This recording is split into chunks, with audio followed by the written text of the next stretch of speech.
le monde, c'est un plaisir pour moi de vous retrouver afin de présenter la méditation du jour. Permettez-moi de commencer en partageant avec vous cette énigme. Sans lui, rien ne peut se faire. Il passe vite et lentement et souvent on le perd. Lorsqu'il s'en va, on ne peut plus le rattraper. Qui est-il? Un indice peut-être? Il s'agit du temps.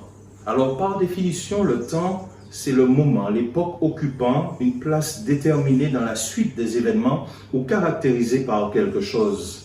C'est aussi l'état de l'atmosphère à un lieu donné, à un moment donné. D'ailleurs, je voudrais utiliser cette définition pour vous poser cette question de façon imagée. Quel temps fait-il dehors? Est-ce que le soleil brille? Est-ce que le ciel est dégagé? Ou est-ce qu'au contraire, le temps est plutôt couvert? En d'autres termes, est-ce qu'il fait bon vivre sur cette terre? À cette question, la Bible a une réponse à donner. Une réponse à donner sur le temps dans lequel nous vivons. Et dans 2 Timothée au chapitre 3, à partir du verset 1er, voici ce qui est dit. Sache que dans les derniers jours, il y aura des temps difficiles.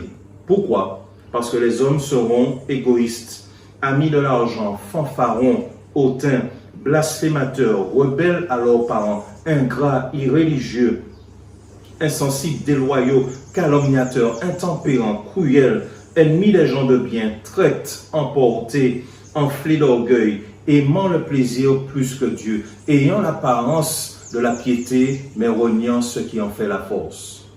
Un auteur a déclaré que ce sont les gens durs qui font les temps durs. Jésus lui-même s'exprimera sur la question. Et dans Matthieu au chapitre 24, le verset 6 et 7, voici ce qu'il dira. Vous entendrez parler de guerre et de bruit de guerre. Gardez-vous d'être troublés car il faut que ces choses arrivent, mais ce ne sera pas encore la fin. Une nation s'élèvera contre une nation, un royaume contre un royaume, et il y aura en divers lieux des tremblements de terre et des famines. Tout cela ne sera que le commencement des douleurs. Oui, chers amis, la triste réalité est que nous vivons dans un monde qui ne va pas bien. À cause d'une situation d'urgence sanitaire, nous avons été confinés pendant près de 2 mois et maintenant que cette mesure est levée, on reste malgré tout dans une situation instable. Les choses ont beaucoup changé. On s'est peut-être mis à repenser à avant, au bon vieux temps, aux bons souvenirs du passé, comme un temps éloigné, un temps que les moins de 20 ans ne peuvent pas connaître. Mais comme dit le proverbe créole, temps fait temps, temps quitte temps. On ne peut pas revenir dans le passé, mais simplement vivre le moment présent et attendre de voir ce que l'avenir nous réserve. Alors que faire? Que faire dans ces temps de la fin où tout va de mal en pis? Une chose est sûre, c'est que l'option ne rien faire n'est pas recevable. On ne peut pas se contenter simplement de regarder les choses se dérouler devant nos yeux et rester passif et inactif. Il y a forcément quelque chose à faire, une action à mener, une décision à prendre, une remise en question, un changement d'attitude à avoir, une parole, un message à partager. Mais c'est forcément le temps pour l'action. Le prédicateur, le sage, le roi Salomon, fera cette déclaration dans Ecclésiaste, au chapitre 3, le verset 1 jusqu'au verset 7, il y a un temps pour tout. Un temps pour toutes choses sous les cieux. Un temps pour naître et un temps pour mourir. Un temps pour planter et un temps pour arracher ce qui a été planté. Un temps pour tuer et un temps pour guérir. Un temps pour abattre et un temps pour bâtir. Un temps pour pleurer et un temps pour rire.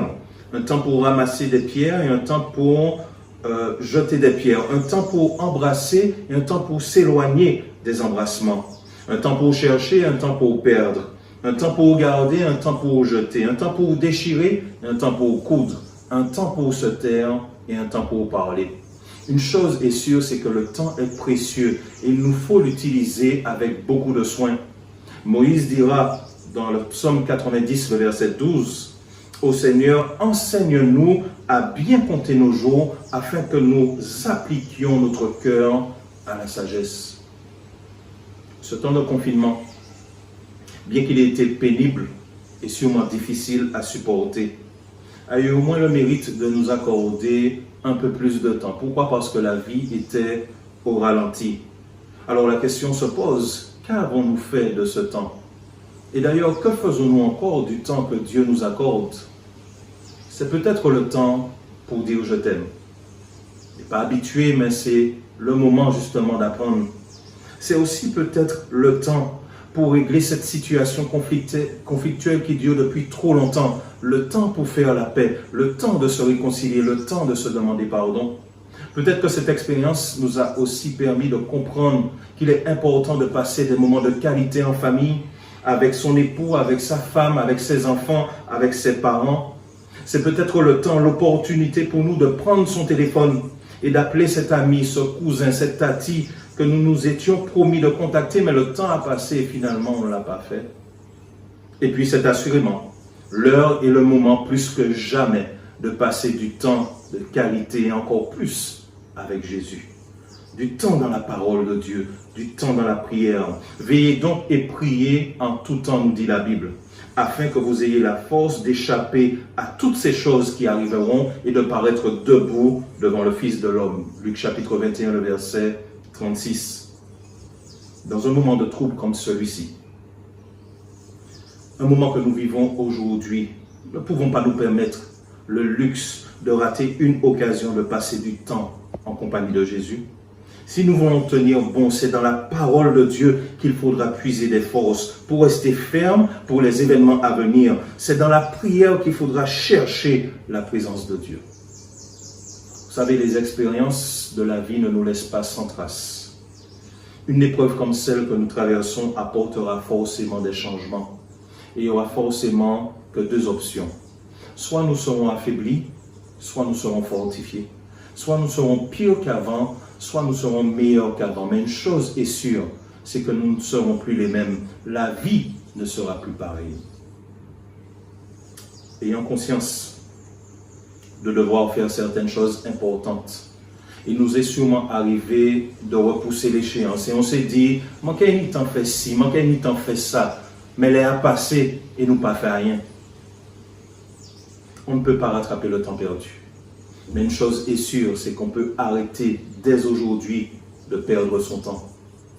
Dans l'Apocalypse, au chapitre 14, le verset 7, la Bible nous fait comprendre clairement qu'il y a un jugement qui a commencé dans le ciel depuis plusieurs années. Et dans ce tribunal céleste, il y a un avocat, Jésus, qui intercède en notre faveur. Il fait tout son possible pour nous défendre. Il use de patience, nous dit la Bible, ne voulant qu'aucun périsse, mais que tous arrivent à la repentance. Alors, cher ami, pourquoi ne pas profiter de ce temps où la porte de la grâce est encore ouverte et de permettre au Seigneur Jésus d'habiter nos cœurs et de nous préparer pour son prochain retour? Prions ensemble. Notre Dieu, notre Père, merci pour ta parole. Merci pour les occasions, ces opportunités, ces temps que tu nous accordes afin de pouvoir nous tourner vers toi. Permets-nous, comme l'a dit ton serviteur Moïse, de bien compter nos jours afin que nous les appliquions à la sagesse. Permets-nous, Seigneur, de profiter de ce temps présent afin de nous plonger dans ta parole, afin de passer du temps dans la prière, afin de nous tourner vers toi. Que tu bénisses chaque famille, chaque foyer, et que nous puissions nous préparer dès aujourd'hui pour ton prochain retour. Que ta bénédiction, que ta paix, que ta grâce nous accompagne. Nous t'avons prié par les mérites de Jésus et pour la gloire de ton Saint-Nom. Amen.